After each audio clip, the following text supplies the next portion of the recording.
हर एक दिन मैं या तो खुद को खतरे में डाल रहा होता हूँ या फिर उसी की तरफ जा रहा होता हूँ। एक बार मैं प्रोफेसर ली की मदद करते हुए लैब केमिकल्स अरेंज कर रहा था और गलती से एक टॉक्सिक गैस बना दी। पूरी क्लास सीधा हॉस्पिटल पहुंच गई। नया रूल बना, स्टूडेंट्स बिना ऑथराइजेशन के केमिकल्स मिक्स नहीं करेंगे। फिर मैंने डॉम के ड्रेन्स अनक्लॉग करने की कोशिश की। बस एक गलती हुई और आधी बिल्डिंग गिर गई। नया रूल बना, स्टूडेंट्स डॉर्मिटोरी ड्रेन्स साफ करने के लिए केमिकल एजेंट्स इस्तेमाल नहीं करेंगे। फिर किसी तरह दीवार पार करके क्लास बंक करने गया और सीधा क्राइम सीन में घुस गया। नया रूल बना, स्टूडेंट्स कैंपस की वॉल्स क्लाइम नहीं करेंगे या रिस्ट्रिक्टेड एरियाज में एंटर नहीं करेंगे। ये सब इसलिए क्योंकि मैं ट्रांसमाइग्रेट होकर पेलियोंटोलॉजी डिपार्टमेंट के इकलौते स्टूडेंट के बॉडी में जागा था। मुझे कैंपस वॉच नाम के कैंपस लाइव स्ट्रीम शो में डाल दिया गया और गलती से एक स्पेशल एबिलिटी ट्रिगर हो गई, कैंपस रूल सिस्टम। हर बार जब मेरी वजह से स्कूल कोई नया रूल ऐड करता, मुझे एक ड्रॉ चांस मिलता। उस दिन के बाद वेस्ट यूनिवर्सिटी की रिडिकुलस रूल बुक 20 रूल्स से बढ़कर 200 हो गई। पूरा कैंपस मुझसे रुकने की भीख मांगने लगा, लेकिन कोई मुझे रोक नहीं सकता था। Free draw chances. हाँ, मैं वो छोड़ने वाला नहीं था। एक दिन प्रोफेसर ली के इंस्ट्रक्शंस फॉलो करते हुए मैं कैंपस के अनडेवलप्ड जोन में सॉइल सैंपल्स कलेक्ट करने गया ताकि अगले हफ्ते की सेडिमेंट्री एनवायरनमेंट एनालिसिस क्लास की प्रिपरेशन हो सके। मैं गाना गुनगुनाते हुए मिट्टी खोद रहा था। तभी एक जोरदार बूम हुआ और मैं गायब। पूरा एरिया आग में उड़ गया और स्कूल सीधा हेवन पहुंच गया। तभी नीचे से एक भारी क्लैंक की आवाज आई जिसने मेरी हथेलियों तक झटका भेज दिया। मार्कस कैमरा लेकर झुकता है। भाई, तूने अभी क्या हिट किया? मैं सिर हिलाता हूँ और शवल से आसपास की लूज डर्ट और डिब्री हटाने लगता हूँ। धीरे धीरे एक कर्व्ड और बुरी तरह कोरोडेड मेटल पीस नजर आने लगता है। मैं नीचे झुककर ध्यान से देखता हूँ। उसका शेप बिल्कुल वैसा था जैसे वॉर मूवीज में दिखने वाले एंटी पर्सनल लैंडमाइंस। और ये स्कूल एक पुराने अबैंडन्ड बैरियल ग्राउंड के ऊपर बना था। क्या सच में यहाँ वॉर एरा रेमनेंट्स दबे हो सकते हैं? मेरा पेट अंदर से बैठ गया। नहीं यार, मैं इतना अनलकी नहीं हो सकता। क्या मैंने सच में एक लैंडमाइन खोद निकाली? तभी मुझे वो सॉन्ग याद आया जो मैं अभी ब्लोइंग थिंग्स अप के बारे में गुनगुना रहा था और एक ठंडी सिहरन धीरे धीरे मेरी रीढ़ में चढ़ गई। मार्कस कई कदम पीछे हट गया। ओ हेल भाई, मेरे साथ मजाक मत कर। मेरी अभी तक पहली गर्लफ्रेंड भी नहीं बनी। इस वक्त लाइव स्ट्रीम के 1000 से ज्यादा व्यूअर्स पूरी तरह पागल हो चुके थे। व्यूअर काउंट +1 नोटिफिकेशंस लगातार स्क्रीन पर फ्लैश हो रहे थे। क्या ये डीन के लिए टीचर्स डे गिफ्ट है? रिलैक्स, वो एंटी टैंक माइन है। इतना छोटा बम्प उसे ट्रिगर नहीं करेगा। मैं बचपन में ग्रेनेड को हैमर की तरह इस्तेमाल करता था। बाद में पता चला वो क्या था तो मेरी सोल ही बॉडी छोड़ने वाली थी। वो कुछ भी नहीं। हमारे गांव में ओल्ड मैन वांग ने अपने घर के बाहर 3 टन्स आर्टिलरी शेल्स दबा रखे थे। उस रोड को मिरेकल हाईवे कहते हैं। मैं मार्कस को इग्नोर करके सीधे पिट में कूद गया और एक छोटी ब्रश से आसपास की मिट्टी साफ करने लगा। थोड़ी देर बाद सॉइल के अंदर से एक नॉब जैसी मेटल शेप बाहर आने लगी। मैंने 1 सेकंड भी वेस्ट नहीं किया और तुरंत प्रोफेसर ली को कॉल लगाया। प्रोफेसर ली, मुझे लगता है मैंने एक लैंडमाइन खोद निकाली है। कैंपस के राइट साइड वाले वेस्टलैंड में हूँ। ऊपर रेज ट्रिगर मैकेनिज्म भी है। उनकी आवाज तुरंत टेंस हो गई। उसे दोबारा टच मत करना, मैं अभी आ रहा हूँ। इतना बोलकर उन्होंने कॉल काट दिया। 15 मिनट से भी कम समय में प्रोफेसर ली भागते हुए पहुंच गए। उन्होंने चेहरे का पसीना तक नहीं पोंछा। वो नीचे क्राउच होकर उसे ध्यान से देखने लगे। काफी देर बाद उन्होंने एक छोटी ट्रॉवल से मिट्टी हटानी शुरू की। मार्कस और मैं पीछे हट गए, किसी भी वक्त एक्सप्लोजन होने की तैयारी में। लेकिन ब्लास्ट कभी हुआ ही नहीं। कुछ केयरफुल स्कूप्स के बाद उन्होंने उसे आसानी से बाहर निकाल लिया। चिंता की बात नहीं है, ये बस प्रेशर कुकर का लाइड है। मैं उसे हाथ में लेकर देखता हूँ और एक तरफ फेंक देता हूँ। आखिर कौन यहाँ पॉट लिड फेंकता है? प्रोफेसर ली बस हंसते हुए सिर हिला देते हैं। सेफ रहना बेहतर है, सैंपलिंग जारी रखो ध्यान से। और इतना कहकर वो चले गए। लाइव स्ट्रीम व्यूअर्स हंस हंस कर मरने की हालत में थे। व्यूअरशिप फिर से स्पाइक कर गई। भाई को कुकिंग स्कूल में काम करना चाहिए। लोग खुद पॉट लिड्स डिलीवरी कर रहे हैं। मुझे सच में लगा था वो सॉन्ग सच होने वाला है। पूरा स्कूल बूम होने वाला था और निकला सिर्फ एक लिड। मार्कस अब खुद को रोक नहीं पाया और जोर से हंस पड़ा। मैं उसे घूर कर देखता हूँ। इतना हंस क्या रहा है? यहाँ आ और डिगिंग कर। वो मुंह बनाता है। मैं कैमरामैन हूँ, ये तेरा असाइनमेंट है, मेरा नहीं। मैं वापस पिट में कूद जाता हूँ। बकवास बंद कर, वहां जाकर डिगिंग कर, वरना आज अपना डिनर खुद ढूंढना। इतना सुनते ही वो चुप हो गया। उसने दुखी चेहरे के साथ शवल उठा लिया। कैंपस वॉच एजुकेशन डिपार्टमेंट द्वारा ऑर्गेनाइज किया गया एक शो था। 20 स्टूडेंट्स को सिलेक्ट किया गया था जिन्हें 24 घंटे फॉलो और लाइव स्ट्रीम किया जाना था। 2 महीनों के अंत में जिस स्टूडेंट की सबसे ज्यादा व्यूअरशिप होगी उसे बड़ा एजुकेशन ग्रांट मिलेगा। हर कैमरामैन के पास हिडन कैमरा होता था और पूरे ड्यूरेशन में मार्कस को वहीं खाना, सोना और रहना पड़ता था जहां मैं रहता था। इसीलिए अगर मैं उसे खाना नहीं दूं तो वो भूखा रहेगा। बात इतनी सिंपल थी और यही वजह थी कि वो मजबूरी में शवल उठाकर मेरे साथ डिगिंग करने लगा। मैं अपने होल को घूरता हूँ। मैं मानने को तैयार नहीं था कि मेरी लक इतनी खराब हो सकती है। आज मुझे कुछ असली मिलने वाला है। मैं लगातार शवल चलाता रहता हूँ, लेकिन 5 मिनट्स भी नहीं बीते थे कि नीचे से पहले से ज्यादा भारी और सॉलिड क्लैंग की आवाज गूंज उठी। मैं तुरंत बहुत सावधानी से मिट्टी हटाने लगा। मार्कस ने आवाज सुनी और भाग कर आ गया। भाई प्लीज बोल दे, ये एक और पॉटलिड नहीं है। अब तक मेरे हाथ कांपने लगे थे। उसका शेप, उसकी स्ट्रक्चर, ये बिल्कुल वही था जो मैंने मिलिट्री मैगजीन्स में देखा था, एक एरियल बॉम्ब। मार्कस पूरी तरह फ्रीज हो गया। होली, ये तो सच में बॉम्ब है। मैं जवाब तक नहीं दे पाया, बस उसे घूरता रह गया। मैंने तुरंत प्रोफेसर ली को फिर कॉल किया। मुझे लगता है इस बार सच में रियल बॉम्ब मिला है। दूसरी तरफ कुछ सेकंड की चुप्पी छा गई। अभी तो हमने एक चीज हैंडल की थी, वो प्रेशर कुकर लिड था। मेरा रोने का मन करने लगा। मुझे दूसरा मिला है। इस बार बॉडी और टेल फिन्स भी हैं। फोन से एक लंबी थकी हुई सांस सुनाई दी। वहीं रुको, मैं आ रहा हूँ। इस बार प्रोफेसर ली पहले से भी तेजी से पहुंचे। वो झुककर देखते हैं और उनका एक्सप्रेशन तुरंत जम जाता है। उन्होंने तुरंत फोन निकाला और कॉल लगाया। डीन कार्टर, हमारे पास सिचुएशन है। पेलियोंटोलॉजी डिपार्टमेंट का स्टूडेंट लियम ऐसी चीज खोदकर निकाल लाया है जो एरियल बॉम्ब लग रही है। दूसरी तरफ डीन कार्टर की आवाज तुरंत टूट गई। क्या? असली एरियल बॉम्ब? कोई हिलेगा नहीं, मैं अभी आ रहा हूँ। कॉल खत्म होते ही डीन कार्टर दौड़ते हुए वहां पहुंचे। उनके पीछे वाइस डीन और कैंपस सिक्योरिटी भी थे। जैसे ही उन्होंने पिट के अंदर देखा, उनके माथे पर पसीने की बूंदें उभर आईं। उन्होंने तुरंत पुलिस को कॉल किया और फिर अपने असिस्टेंट पर चिल्लाए, अभी के अभी पूरी कैंपस सिक्योरिटी यहाँ बुलाओ। कोई भी इस एरिया के पास नहीं आएगा। हर डिपार्टमेंट को बोलो स्टूडेंट्स को वेस्टलैंड से दूर रखें। कुछ ही मिनट्स में कैंपस सिक्योरिटी स्प्रिंट करते हुए पहुंच गई और पूरे एरिया के चारों तरफ पेरीमीटर सेट करने लगी। कैंपस के दूसरे साइड पर स्टूडेंट्स को इवैक्यूएट किया जाने लगा। लाइव स्ट्रीम व्यूअर्स ये सब रियल टाइम में देख रहे थे और उसी पल व्यूअरशिप एक्सप्लोड होकर 10,000 पार कर गई, फिर भी रुकने का नाम नहीं ले रही थी। मुझे पहले से पता था स्कूल उड़ाने वाला वो सॉन्ग कर्स्ड है। लियम अगर ऐसी चीज खोद निकाले तो स्कूल उसे डिमेरिट देगा या मेडल। तभी कई पुलिस कार्स चीखती हुई वहां आकर रुकी। डोर्स पूरी तरह रुक भी नहीं पाए थे कि वाइपर स्क्वाड के कैप्टन जैंग आगे बढ़े। यहाँ कौन इंचार्ज है? सिचुएशन क्या है? डीन कार्टर तुरंत आगे आए। मैं इस यूनिवर्सिटी का डीन हूँ। हमारे एक स्टूडेंट को शायद एरियल बॉम्ब मिला है, कृपया देखिए। कैप्टन जैंग बिना हिचकिचाए सीधे पिट की तरफ बढ़ गए और हाथ से सबको सेफ डिस्टेंस बनाए रखने का इशारा किया। हम बिना दोबारा बोले 10 मीटर्स पीछे हट गए। उन्होंने रेडिएशन डिटेक्टर निकाला और मेटल ऑब्जेक्ट के चारों तरफ घूमते हुए हर एंगल स्कैन करने लगे। No anomalies detected. फिर उन्होंने x-ray back scatter imaging system activate किया। उनके पीछे खड़ा ऑपरेटर रिपोर्ट देने लगा। इंटीरियर हॉलो है, कोई एक्सप्लोजिव मटेरियल डिटेक्ट नहीं हुआ। स्ट्रक्चरल प्रोफाइल एक हाई प्रेशर कंटेनर से मैच करता है। कैप्टन जैंग ने टीम को केमिकल स्निफ एनालिसिस करने का सिग्नल दिया। कई ऑफिसर्स ने रस्ट पार्टिकल्स और एयर सैंपल्स कलेक्ट किए और एनालिसिस शुरू किया। 1 मिनट बाद ऑफिसर ने रिपोर्ट दी, कोई टीएनटी या एक्सप्लोसिव कंपाउंड्स डिटेक्ट नहीं हुए। मेन कंपोनेंट्स आयरन ऑक्साइड और सल्फाइड कंपाउंड्स हैं, long term burial corrosion by products. Captain Zhang ने सिर हिलाया, शवल उठाया और खुद डिगिंग शुरू कर दी। कुछ ही मोमेंट्स में उन्होंने एक हेविली रस्टेड गैस कैनिस्टर बाहर खींच लिया। डीन कार्टर, कंफर्म हो गया है, ये सेफ है। अगर और कुछ नहीं है तो हम निकलते हैं। डीन कार्टर तुरंत आगे बढ़े और उनका हाथ पकड़ लिया। बहुत बहुत धन्यवाद ऑफिसर्स। सच में। छोटी सी बातचीत के बाद पुलिस कार्स एक एक करके कैंपस से निकल गईं। डीन कार्टर ने सिक्योरिटी को पेरीमीटर हटाने का सिग्नल दिया, फिर मेरी तरफ आए। तो तुम लियम हो, काफी शार्प किड हो। अब चिंता की कोई बात नहीं,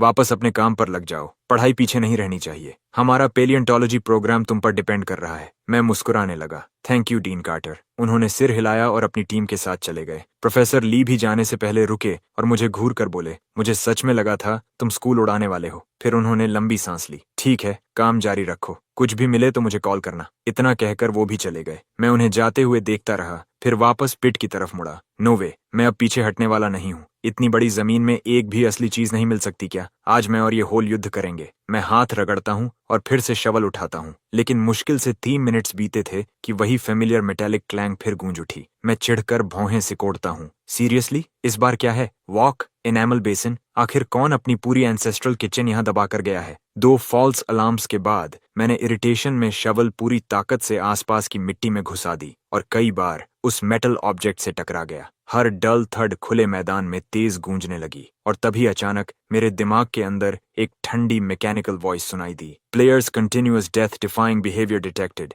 activation conditions met, system binding in progress. अगले ही पल मेरी आंखों के सामने एक ग्लोइंग ब्लू वर्चुअल पैनल प्रकट हो गया। मेरा पूरा शरीर वहीं जम गया। शवल उस मेटल ऑब्जेक्ट से बस कुछ इंचेस दूर था। मैं पैनल को घूरता हूं और मेरा खून जम जाता है। What the 500 kilos aerial bomb containing 300 kilograms of TNT? मुझे याद आया कि अभी मैं उसे बार बार शवल से मार रहा था और मेरे शरीर का हर बाल खड़ा हो गया। अगले ही सेकंड में रियलिटी में वापस आया। मैंने तुरंत मार्कस को पकड़ा जो अभी भी शॉक में खड़ा था और हम भागने लगे। हम तब तक नहीं रुके जब तक कई 100 मीटर्स दूर नहीं पहुंच गए। मार्कस बुरी तरह हाँफ रहा था। भाई अभी क्या हुआ? मैं उसे ग्रिम स्माइल के साथ देखता हूँ। अगर मैं कहूँ कि इस बार सच में रियल एरियल बॉम्ब मिला है तो मानेगा? उसने तुरंत सिर हिला दिया। लाइव स्ट्रीम की व्यूअरशिप लगातार बढ़ रही थी। चैट पूरी तरह जोक्स से भरी हुई थी। लो फिर शुरू हो गया। एक्सप्रेशन तो रियल लग रहा है लेकिन एक कॉलेज स्टूडेंट को एरियल बॉम्ब्स के बारे में क्या पता? खुद ही डर गया होगा। प्राइज क्वेश्चन, इस बार गैस कैनिस्टर निकलेगा या ऑक्सीजन टैंक? मार्कस का चेहरा देखकर मैं खुद पसीने में भीग चुका था। मैंने फिर प्रोफेसर ली को कॉल किया। उनकी आवाज थकी हुई और सपाट थी। लियम अब क्या? मत बोलना कि फिर बॉम्ब मिला है। मेरी आवाज कांप रही थी। प्रोफेसर ली इस बार असली है। 500 कीलो एरियल बॉम्ब। कुछ सेकंड की चुप्पी रही। मैं आ रहा हूँ। उन्होंने तुरंत फोन काट दिया। कुछ ही देर बाद वो दौड़ते हुए पहुंच गए। उन्होंने दूर से एक नजर डाली और उनके चेहरे का रंग उड़ गया। उन्होंने तुरंत डीन कार्टर को कॉल करने की कोशिश की लेकिन किसी ने फोन नहीं उठाया। उनका चेहरा और पीला पड़ गया। उन्होंने सीधे इमरजेंसी सर्विसेज डायल कर दी। ज्यादा देर नहीं लगी और पुलिस कार्स फिर वेस्टलैंड के किनारे आकर रुक गईं। कैप्टन जैंग अभी व्हीकल से उतरे भी नहीं थे कि प्रोफेसर ली तेजी से उनके पास पहुंचे। ऑफिसर्स, आपको दोबारा बुलाने के लिए माफ कीजिए लेकिन इस बार जो मिला है वो सच में एरियल बॉम्ब हो सकता है। कैप्टन जैंग ने गंभीरता से सिर हिलाया और सीधे पिट की तरफ बढ़ गए। उन्होंने कुछ सेकंड्स तक नीचे झुककर देखा, फिर तुरंत सीधा खड़े होकर जोर से हाथ घुमाया। सब लोग 100 मीटर्स पीछे हटो। लेवल 2 सिक्योरिटी पेरीमीटर एस्टैब्लिश करो। हम बिना एक सेकंड गंवाए पीछे भाग गए। वहीं दूसरी तरफ उनकी टीम पूरी स्पीड से काम में लग गई। सेफ डिस्टेंस पर डिटेक्शन इक्विपमेंट सेट किया गया और एक रिमोट कंट्रोल्ड रोबोट धीरे धीरे पिट की तरफ बढ़ाया गया। कुछ ही मोमेंट्स में इंस्ट्रूमेंट से तेज अर्जेंट अलार्म्स गूंजने लगे। एक स्क्वाड मेंबर जोर से रीडिंग्स पढ़ने लगा। Radiation levels abnormal, internal structure complex, central axis और कंपार्टमेंट्स डिटेक्टेड, टीएनटी और आरडीएक्स ट्रेसेस कंफर्म। इसके अंदर डेफिनेटली लाइव एक्सप्लोसिव मौजूद है। जैसे ही वो शब्द सुनाई दिए, कैप्टन जैंग तुरंत खड़े हो गए और पूरी ताकत से दहाड़े। सब लोग 500 मीटर्स पीछे हटो अभी। उन्होंने तुरंत रेडियो निकाला, इमरजेंसी चैनल पर स्विच किया और कमांड सेंटर को अर्जेंट रिपोर्ट भेज दी। दिस इज वेस्ट शोर university, undeveloped zone confirmed, large unexploded aerial bomb discovered, estimated weight 500 kilogram, contains TNT and RDX, radiation readings abnormal, fuse condition unstable, requesting highest level emergency response, 3 kilometre radius seal of करो, सभी personal को तुरंत evacuate करो। Report खत्म करते ही वो professor ली की तरफ घूमे और चिल्लाए, कैंपस के हर स्टूडेंट को अभी बाहर निकालो। लाइव स्ट्रीम व्यूअर्स पूरी तरह स्टन्ड रह गए। क्या ये सच में 500 किलो एरियल बॉम्ब है? वो चीज पूरी यूनिवर्सिटी डिस्ट्रिक्ट फ्लैटन कर सकती है। क्या लियम का मुंह किसी हायर पावर ने ब्लेस किया है? इस स्पीड से तो स्कूल को जल्द ही बहुत ज्यादा ओपन स्काई देखने को मिलेगा। God bless the internet. हम लिटरली लाइव बॉम्ब डिस्कवरी देख रहे हैं। दूसरी तरफ ग्राउंड पर प्रोफेसर ली बार बार डीन कार्टर को कॉल कर रहे थे लेकिन कोई जवाब नहीं मिल रहा था। वो फ्रस्ट्रेशन में पैर पटकने लगे। फिर उन्होंने फैकल्टी ग्रुप चैट खोला और वॉइस मैसेज बटन दबा दिया। सभी फैकल्टी ध्यान दें, अनडेवलप्ड जोन में हाई डेंजर एक्सप्लोसिव मिला है। आपके आसपास जितने स्टूडेंट्स हैं उन्हें तुरंत मूव कराइए। जल्दी लेकिन कामली इवैक्यूएट करके जेड लेक पार्क पहुंचाइए जो 3 किलोमीटर दूर है। उस मैसेज के जाते ही स्टूडेंट्स एकेडमिक बिल्डिंग्स से बाहर निकलने लगे। फिर लाइब्रेरी, डॉर्म्स और कैफेटेरिया से भी भीड़ उमड़ पड़ी। हर तरफ से स्टूडेंट्स कैंपस एग्जिट्स की तरफ भागने लगे। टीचर्स उन्हें गाइड कर रहे थे। ज्यादा देर नहीं बीती थी कि ब्रॉडकास्ट टावर के ऊपर से एयर रेड सायरन गूंज उठा। उसी समय नियर बाय वाइपर स्क्वाड के रेडियोज लगातार इनकमिंग रिपोर्ट से क्रैकल करने लगे। CBRN unit advance team on site, city emergency command vehicle in position, 3 kilometre perimeter initial lockdown complete, near by residential areas evacuate करने के लिए टीम्स डिप्लॉय कर दी गई हैं। अब तक पूरा वेस्टलैंड पुलिस व्हीकल्स से घिर चुका था। तभी सिटी पुलिस के कमिश्नर चेन वहां पहुंचे। वो सीधे कमांड व्हीकल की तरफ बढ़े और ब्रीफिंग मांगी। कैप्टन जैंग तुरंत आगे आए। प्रिलिमिनरी असेसमेंट, ये वर्ल्ड वॉर 2 एरियल बॉम्ब है। केसिंग बुरी तरह करोडेड है। फ्यूज कंडीशन अननोन है। On site disarming extremely risky होगा। अगर हम इसे सेफ जोन तक ट्रांसपोर्ट करके कंट्रोल डेटोनेशन करें तो वो सेफर ऑप्शन होगा। कमिश्नर चेन ने भौहें सिकोड़कर सोचना शुरू किया लेकिन ये सुनते ही मैं जोर से बोल पड़ा, आप उस बॉम्ब को मूव नहीं कर सकते। कमिश्नर चेन ने मेरी तरफ घूर कर देखा। ये बच्चा कौन है? कैप्टन जैंग तुरंत बोले, ये लियम है, वही स्टूडेंट जिसने बॉम्ब खोदा था। कमिश्नर चेन झल्ला कर बोले, रिडिक्युलस, ये स्टूडेंट अभी तक यहाँ क्या कर रहा है? इसे तुरंत बाहर निकालो। कैप्टन जैंग शायद सोच रहे थे कि मैं शॉक में हूँ, इसलिए वो जल्दी से मेरे पास आए। लियम, चिंता मत करो, हमारे प्रोफेशनल्स इसे हैंडल कर लेंगे। मैंने गंभीर चेहरा बनाकर सिर हिलाया। आप लोग इस बॉम्ब को पहचान नहीं रहे। ये जर्मन SC-500 है, एक स्पेशल मॉडिफाइड वेरिएंट। इसे स्पेसिफिकली रीइंफोर्स्ड फोर्टिफिकेशंस डिस्ट्रॉय करने के लिए डिजाइन किया गया था। 70 से ज्यादा साल अंडरग्राउंड रहने के बाद मेटल फैटीग और कोरोजन ने इसके फ्यूज को बेहद सेंसिटिव और फ्रेजाइल बना दिया है। जिस पल आप इसे मूव करेंगे, फ्यूज ट्रिगर होकर वहीं डेटोनेट हो सकता है। अगर ट्रांसपोर्ट के दौरान ब्लास्ट हुआ तो मैक्सिमम ब्लास्ट फोर्स मिलेगा। डैमेज कैलकुलेशन से बाहर होगा। मेरी बात खत्म होते ही वहां मौजूद हर इंसान पत्थर की तरह जम गया। प्रोफेसर ली धीरे से मेरी तरफ झुके। लियम, मुझे पता ही नहीं था कि तुम्हें ये सब नॉलेज है, लेकिन पहले 2 बार तुम कुछ पहचान क्यों नहीं पाए? मैंने सिर खुजलाया। मैंने इस एग्जैक्ट बॉम्ब मॉडल के बारे में एक बार पढ़ा था। एक मिलिट्री रेफरेंस बुक में पूरा टेक्निकल ब्रेकडाउन था। मेरे शब्द खत्म भी नहीं हुए थे कि कैप्टन जांग घूमे और सीधे इमरजेंसी कॉम्स व्हीकल की तरफ दौड़ पड़े। 10 मिनट्स बाद वो एक प्रिंट आउट लेकर वापस आए। लियम ने जो कुछ कहा सब परफेक्टली मैच करता है। मैं आगे बढ़ा। अभी सिर्फ एक ही ऑप्शन है, कंट्रोल डेटोनेशन यहीं करना होगा। ये सुनते ही डीन कार्टर के घुटने लगभग जवाब दे गए। वो गिरते गिरते बचे। कमिश्नर चेन ने कैप्टन जैंग की तरफ देखा। ऑन साइट डेटोनेशन को लेकर तुम कितने कॉन्फिडेंट हो? कैप्टन जैंग ने दांत भींच लिए। सबसे बड़ा एक्सप्लोसिव जो मैंने हैंडल किया था वो 100 किलोर था। 500 किलोर के मामले में पूरे देश में मुश्किल से कुछ एक्सपर्ट्स होंगे। मैं इसे डिसार्म करने की कोशिश कर सकता हूँ, लेकिन मैंने तुरंत बीच में रोक दिया। नहीं, आप खुद को मरवा लेंगे। कमिश्नर चेन ने मेरी तरफ देखा। लियम, अगर तुम्हारे पास कोई आइडिया है तो बोलो। मैंने धीरे से लंबी सांस ली। मेरा recommendation controlled on site detonation है। सही प्रिपरेशन के साथ डैमेज मिनिमाइज किया जा सकता है। मेरे पास एक प्लान है। कोर आइडिया है कंट्रोल्ड एनर्जी रिलीज और फुल पेरीमीटर प्रोटेक्शन। मैं कमांड व्हीकल के पास गया, टैक्टिकल टैबलेट उठाया और एक 3 डायमेंशनल डायग्राम बनाना शुरू किया। Layer 1 core blast zone. Bomb pit के चारों तरफ 8 मीटर डीप ट्रेंच खोदो। इनर वॉल्स 60 डिग्री एंगल पर होंगी। Blast cut trench. Aerial bomb को नीचे तक उतारो। फिर 1 metre flexible energy absorbing sand bags और लेयर्स भरो। उसके ऊपर 5 मीटर वेट सैंड डालो। आखिर में हेवी स्टील मैश पैनल से कवर करो ताकि शॉक वेव सीधे ऊपर स्काई की तरफ जाए। लेयर 2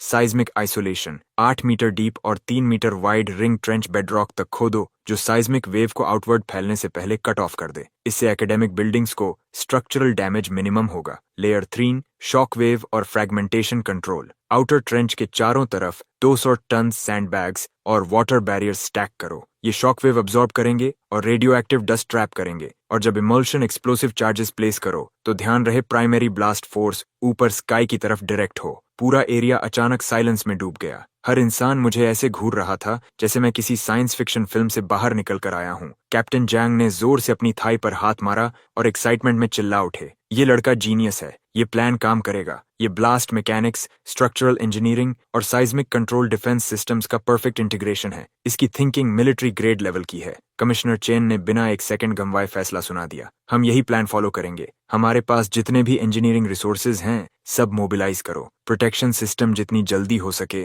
बिल्ड करो। ऑर्डर जाते ही वेस्ट शोर यूनिवर्सिटी पूरा का पूरा फुल स्केल कंस्ट्रक्शन साइट बन गया। हर तरफ मशीन्स, इंजीनियर्स और इमरजेंसी टीम्स दौड़ रही थीं। 3 आवर्स बाद कैप्टन जैंग मेरे पास आए और रिपोर्ट दी। All systems ready. Commissioner Chen ने तुरंत इवैक्यूएशन ऑर्डर दे दिया। मैं मेन ग्रुप के साथ जेड लेक पार्क की तरफ निकल गया जो 3 किलोमीटर दूर था। कमिश्नर चेन ने धीरे से अलर्ट सायरन एक्टिवेट किया। उसकी पियर्सिंग आवाज पूरे पार्क में गूंज उठी। अगले ही पल वेस्ट शोर यूनिवर्सिटी की दिशा से एक मैसिव ब्लास्ट हवा को चीरता हुआ उठा। एक जायंट मशरूम क्लाउड आसमान में जा घुसा। एक्सप्लोजन पल भर में खत्म हो गया। किस्मत अच्छी थी कि हम काफी दूर थे। बस मिट्टी और पत्थरों के छोटे टुकड़े हमारी तरफ गिरे। कोई घायल नहीं हुआ। जब शुरुआती केओस शांत हुआ तो हर चेहरे पर वही एक्सप्रेशन था, प्योर एग्जॉस्टेड रिलीफ। तभी कमांड व्हीकल के अंदर से आवाज आई। शॉकवेव पीक प्रोजेक्टेड रेंज के अंदर रही। एकेडमिक बिल्डिंग्स में स्ट्रक्चरल वाइब्रेशन सेफ्टी थ्रेशोल्ड से नीचे है। रेडिएशन थोड़ी देर स्पाइक हुई थी लेकिन अब नॉर्मल पर लौट रही है।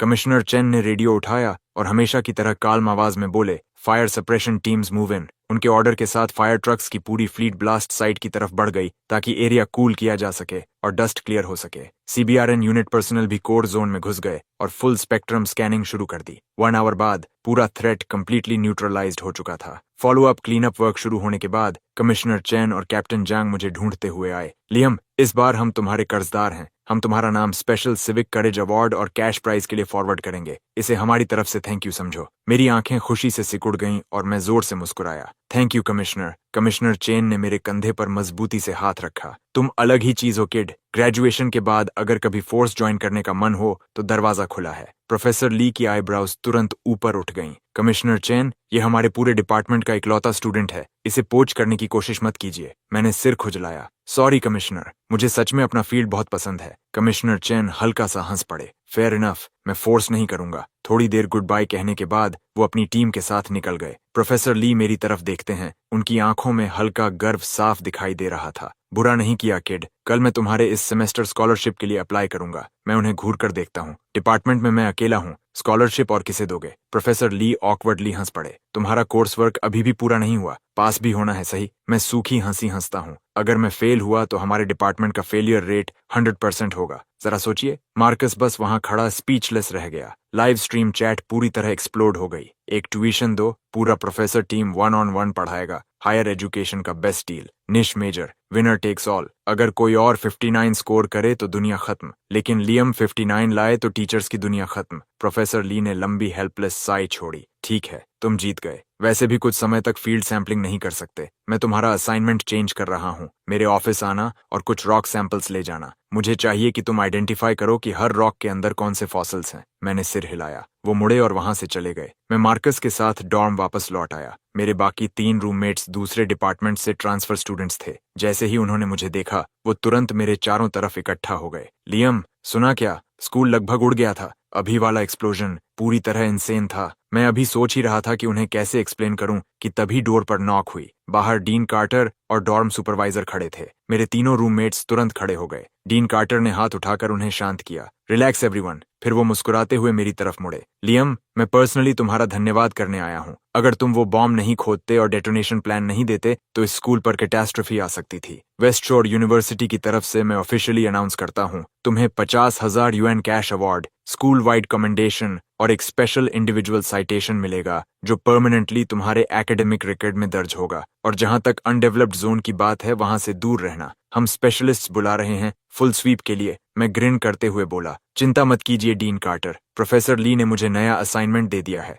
सेटिस्फाइड होकर उन्होंने सिर हिलाया और चले गए। उस रात बेड पर लेटकर मैंने सिस्टम इंटरफेस खोला और कैंपस रूल सिस्टम को ध्यान से देखने लगा। हर बार जब प्लेयर कोई नया कैंपस रूल ट्रिगर करता है, एक ड्रॉ चांस अवार्ड होता है। मैं कुछ देर तक उस लाइन को घूरता रहा। ऐसा तो नहीं कि ये स्कूल मेरा है, मैं चाहूं और नए रूल्स बन जाएं। लेकिन फिर मैंने सोचा, सिस्टम ने मुझे बॉम्ब के बारे में वार्न भी तो किया था, शायद इसका होना इतना बुरा भी नहीं। अगली सुबह मैं अपने रूममेट्स के साथ ब्रेकफास्ट के लिए कैफेटेरिया गया। हम एंट्रेंस तक पहुंचे ही थे कि नोटिस बोर्ड के पास भीड़ लगी दिखाई दी। वहां 2 बिल्कुल नए कैंपस रूल्स लगे थे। स्टूडेंट्स बिना ऑथराइजेशन कैंपस में पिट्स नहीं खोदेंगे। स्टूडेंट्स कैंपस में स्कूल एंथम की मॉडिफाइड वर्जन्स नहीं गाएंगे। उसी पल सिस्टम मेरे दिमाग में चाइम हुआ। Player has triggered 2 new campus rules, 2 draw chances awarded. Marcus और मेरे तीनों रूममेट्स हंसी रोकने की कोशिश कर रहे थे। मैं हेल्पलेसली कंधे उचकाता हूँ। चलो यार, खाना खाते हैं। लाइव स्ट्रीम व्यूअर्स पूरी तरह पागल हो गए। चैट स्टोरीज से भर गई। हमारे स्कूल में रूल है कि पेरेंट्स मीटिंग अटेंड करने वाले गार्डियन की एज कम से कम 50 होनी चाहिए,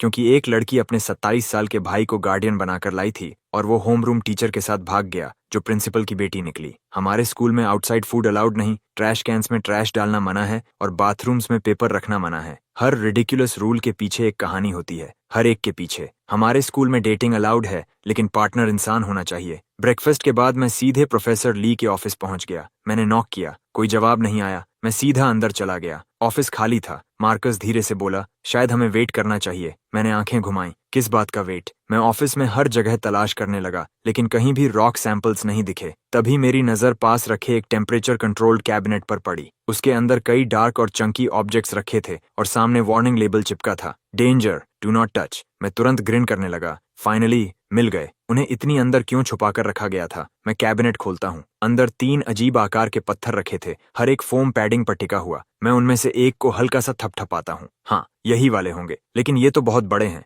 मैं अंदर की चीज को कैसे स्टडी करूंगा? फॉसिल्स देखने के लिए मुझे इन्हें तोड़ना पड़ेगा। मैं कुछ सेकंड सोचता हूँ, फिर मार्कस को बुलाता हूँ। हम उन पत्थरों को बास्केटबॉल कोर्ट के एक कोने तक ले जाते हैं। फिर मैं कल वाले बॉम्ब साइट पर वापस जाता हूँ और वहां से एक स्लेज हैमर उठा लाता हूँ। मैं हैंडल को कसकर पकड़ता हूँ, पूरा जोर लगाकर पत्थर पर वार करता हूँ। 2 वार। पत्थर जरा भी नहीं हिलता। मैं धीरे से सांस लेता हूँ, स्लेज हैमर को सिर के ऊपर तक उठाता हूँ और पूरी ताकत से नीचे मारता हूँ। पत्थर फट जाता है। वो दर्जनों रेजर शार्प टुकड़ों में विस्फोट होकर हर दिशा में उड़ जाता है। स्लेज हैमर मेरे हाथों से छूटकर जमीन पर जा गिरता है। क्या ये तो फॉसिल होना चाहिए था। तभी मार्कस जमीन की तरफ इशारा करके चिल्लाता है, जमीन ये फट रही है। मेरी आंखें चौड़ी हो जाती हैं। नहीं हो सकता, उस चीज ने ग्रेनेड की तरह इम्पैक्ट किया था। मार्कस मुश्किल से निगलता है, भाई क्या प्रोफेसर ली सच में तुमसे नफरत करते हैं? मैं उसे घूरता हूँ, तू क्या बोल रहा है? मैं आखिरी बचे पत्थर को सेट करता हूँ और इस बार कंट्रोल्ड फोर्स से हैमर नीचे मारता हूँ। फिर से धमाके जैसी आवाज गूंजती है। इस बार जमीन में आधा मीटर चौड़ा छेद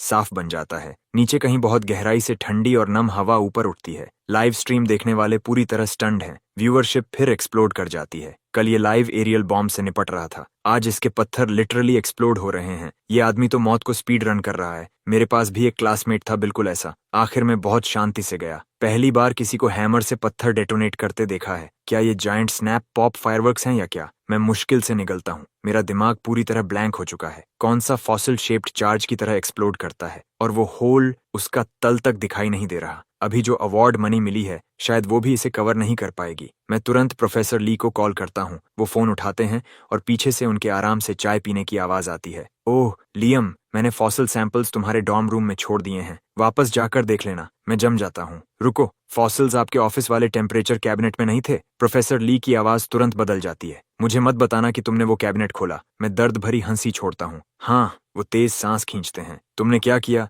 मैं लगभग रो पड़ता हूँ। आपने ये क्यों नहीं बताया कि उसे छूना नहीं है? मुझे लगा वही सैंपल्स हैं। मैं उन्हें बाहर ले आया। प्रोफेसर ली की आवाज अचानक ऊंची हो जाती है। मुझे ये मत कहना कि तुमने उन्हें एक्टिवेट कर दिया। मैं धीरे से कहता हूँ, हाँ। अब उनकी आवाज कांप रही थी। तुम ठीक हो? वो हाई प्रेशर सील्ड रॉक्स हैं, हल्का सा इम्पैक्ट होते ही इंस्टेंटली एक्सप्लोड कर जाते हैं। मैं उन्हें टेम्परेचर कैबिनेट में कंडीशंस कंट्रोल करने और ट्रिगरिंग रोकने के लिए रखता हूँ। क्या तुम खुद को मरवाना चाहते हो? मैं मुंह फुलाता हूँ। मैं ठीक हूँ, बस मैंने उन्हें स्लेज हैमर से कुछ बार मारा था। प्रोफेसर ली पूरी तरह चुप हो जाते हैं। मेरी पूरी जिंदगी में किसी ने भी मेरे ऑफिस को इस तरह नहीं खंगाला, कोई नहीं, सिवाय तुम्हारे। कार्मा सच में होती है ना? मैं बेबस होकर कंधे उचकाता हूँ। कार्मा है या नहीं पता नहीं, लेकिन स्पोर्ट्स कोर्ट में अब एक जायंट होल बन चुका है। जब डीन कार्टर पूछेंगे कि क्या हुआ, तो मैं कह दूंगा कि आपने मुझे यहाँ एक्सपेरिमेंट्स करने भेजा था। प्रोफेसर ली पूरी तरह हिल जाते हैं। क्या तुम अभी सीरियस हो? उन रॉक्स में इतनी ताकत नहीं होनी चाहिए थी। मैं आंखें घुमाता हूँ। यकीन नहीं है? खुद आकर देख लीजिए। उनकी आवाज अचानक अर्जेंट हो जाती है।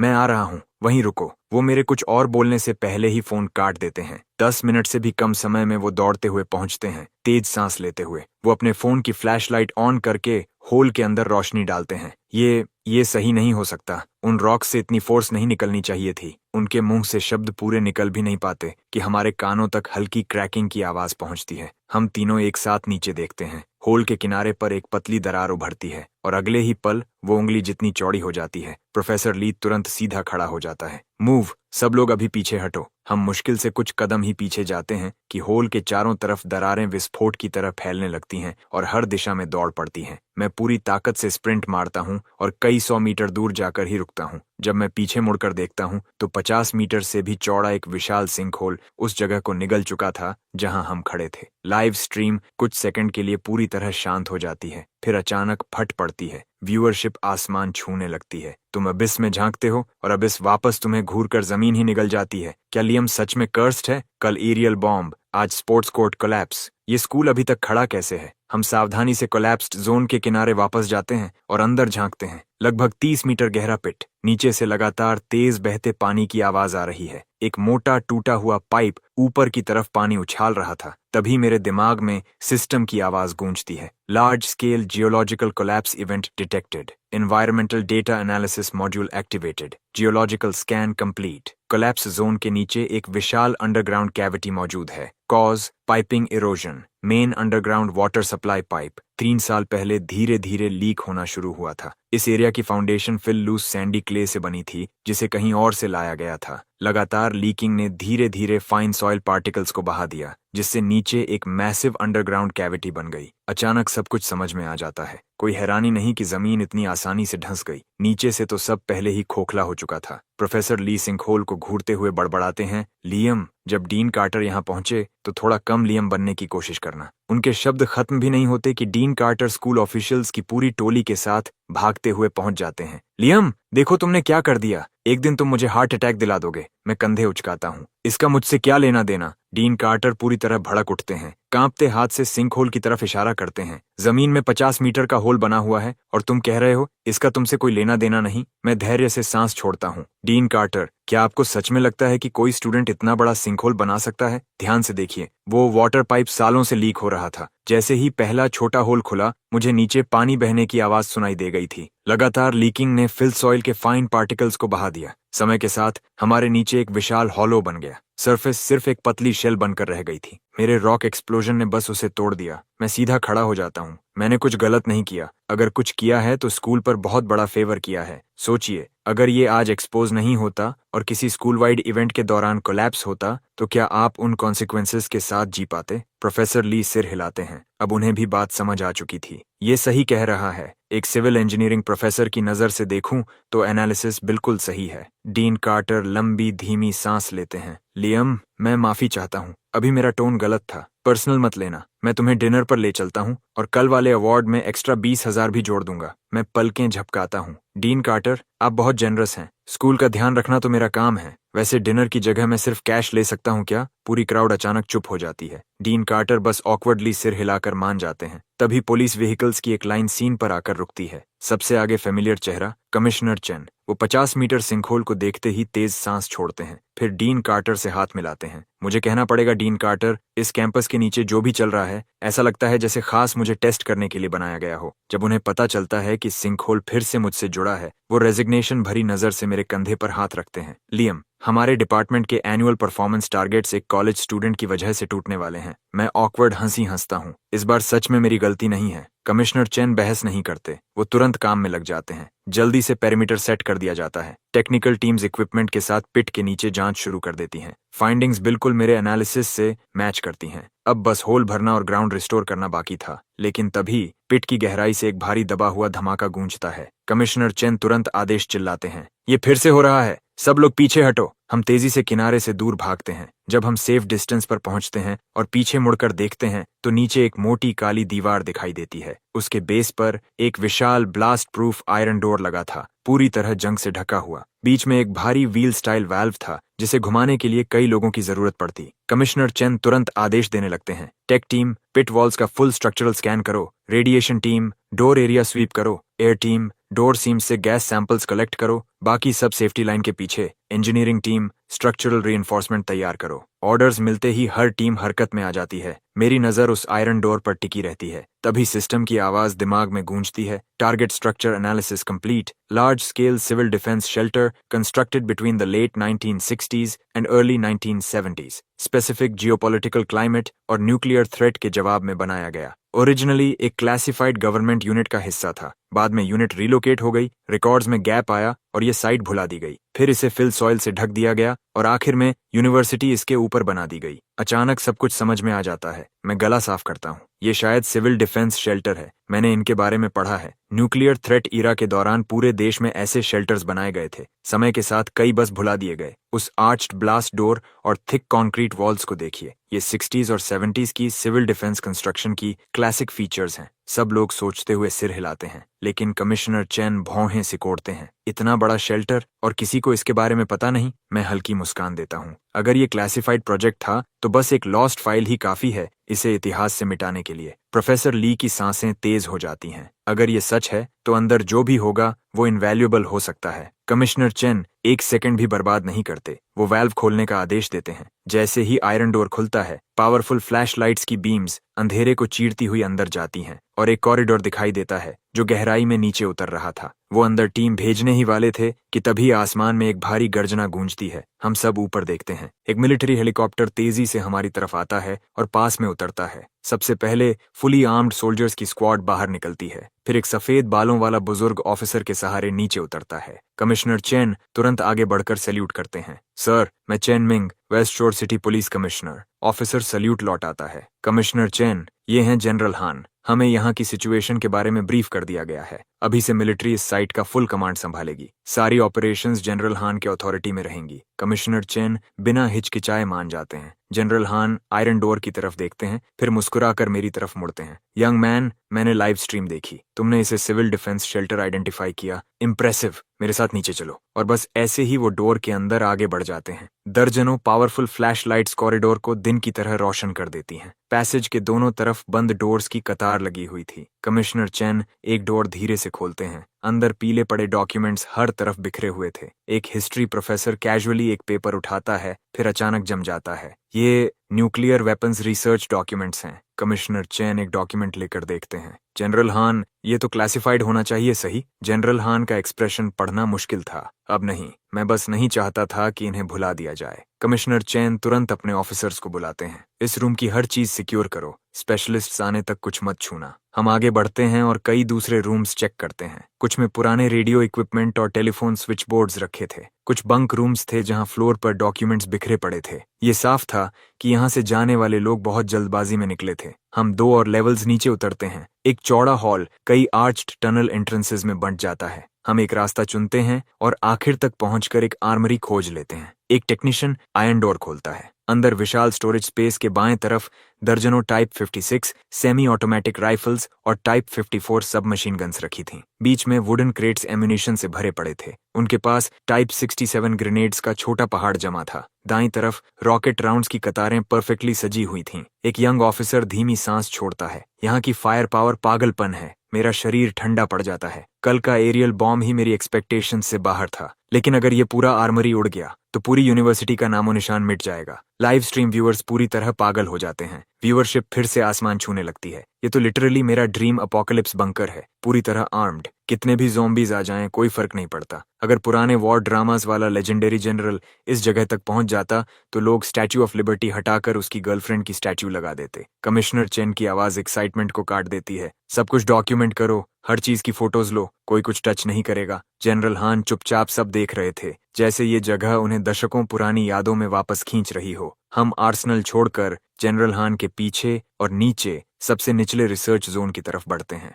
हम मटेरियल्स एनालिसिस लैब और डेटा रिकॉर्ड्स रूम से गुजरते हैं। दोनों रेयर और इरिप्लेसेबल डॉक्यूमेंट्स से भरे पड़े थे। दशकों पहले ऐसी फाइंडिंग्स दुनिया को हिला देती, अब वो सिर्फ हिस्ट्री के आर्टिफैक्ट्स बन चुके थे। हम रिसर्च जोन के सबसे गहरे हिस्से तक पहुंचते हैं, जहां एक भारी मेटल डोर आगे का रास्ता रोक रहा था। उस पर एयर टाइट वाल्व और कम्प्लेक्स मैकेनिकल लॉक लगा था। डोर पर रेडिएशन वार्निंग सिंबल बना था। एक tech officer radiation detector door के गैप के पास ले जाता है। मशीन अचानक तेज चीख जैसी आवाज निकालती है। रेडिएशन लेवल सेफ लिमिट्स से बहुत ऊपर थे। कमिश्नर चेन बिना एक सेकंड गंवाए सबको पीछे हटने का आदेश देते हैं। यहाँ तक कि जनरल हान का एक्सप्रेशन भी बदल जाता है। सिर्फ 2 ऑफिसर्स फुल प्रोटेक्टिव सूट्स में वहीं रुकते हैं। वो हाइड्रोलिक ब्रीचिंग टूल्स उठाकर डोर को फोर्स से खोलते हैं। अंदर 2.5 मीटर लंबा न्यूक्लियर डिवाइस रखा था। शॉक प्रोसेस करने का मौका तक किसी को नहीं मिलता। हर कोई तुरंत मुड़ता है और पूरी ताकत से एग्जिट की तरफ भागता है। हम तब जाकर सांस लेते हैं जब सिंक होल के बॉटम तक वापस पहुंच जाते हैं। कमिश्नर चेन तुरंत आदेश देते हैं, सिंक होल एंट्रेंस सील करो। सारे नॉन एसेंशियल पर्सनल को 1 किलोमीटर रेडियस से इवैक्यूएट करो। CBRN डिवीजन और न्यूक्लियर एनर्जी अथॉरिटी को अलर्ट करो। अभी सीन तुरंत कैओस में बदल जाता है। आखिर जब सबकी सांसें थोड़ी नॉर्मल होती हैं, जनरल हान लंबी सांस छोड़ते हैं। सब शांत रहो, नीचे वाली चीज एक्सप्लोड नहीं करेगी। वो इनकम्प्लीट न्यूक्लियर डिवाइस है। उस समय उन्हें पहले ही पता चल गया था कि ये सस्टेन्ड चेन रिएक्शन नहीं कर सकता। ये ड्यूड है, नहीं तो उसे यहाँ कभी नहीं छोड़ा जाता। उनके शब्द टेंशन को थोड़ा कम जरूर करते हैं। कमिश्नर चेन डीन कार्टर को ढूंढते हैं। अनफिनिश्ड न्यूक्लियर डिवाइस से पोटेंशियल रेडिएशन लीक रिस्क है। तुरंत कैंपस के बाकी पर्सनल को इवैक्यूएट कराइए। डीन कार्टर का चेहरा हरा पड़ चुका था। वो तुरंत ऑर्डर्स देना शुरू कर देते हैं। एयर रेड सायरन एक बार फिर पूरे कैंपस में गूंज उठती है। कुछ ही मिनटों में कैंपस फिर से कल जैसा दिखने लगता है। स्टूडेंट्स ऑर्डरली लाइंस में टीचर्स के साथ बाहर निकलने लगते हैं। कुछ देर बाद मिलिट्री व्हीकल्स, CBRN ट्रक्स और इंजीनियरिंग यूनिट्स लगातार आने लगते हैं। कुछ घंटों बाद टॉप इमरजेंसी स्पेशलिस्ट्स की टीम असेसमेंट खत्म करके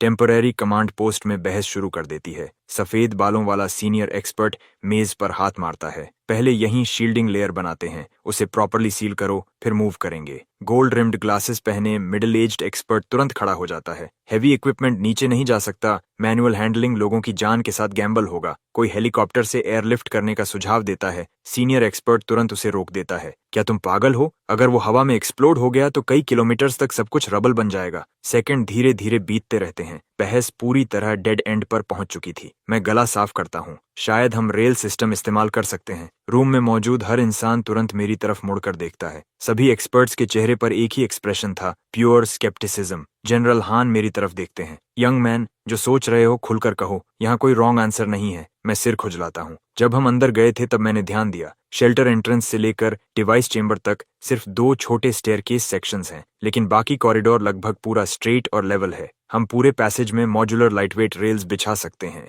फिर व्हील्स वाला एक custom heavy duty shock proof shielded transport container बनाएंगे। विंच की मदद से खाली कंटेनर को अंदर भेजा जाएगा। उसके बाद remote hydraulic lateral transfer system से न्यूक्लियर डिवाइस को साइडवेज स्लाइड करके कंटेनर के अंदर डालेंगे। पूरा प्रोसेस हॉरिजॉन्टल रहेगा, कोई टिल्टिंग नहीं, कोई जोल्टिंग नहीं, पूरा कंट्रोल रहेगा। फिर कंटेनर को सील करके रेल्स के जरिए बाहर सरफेस तक विंच से खींच लेंगे। ऊपर एक lead lined heavy transport vehicle तैयार रहेगा।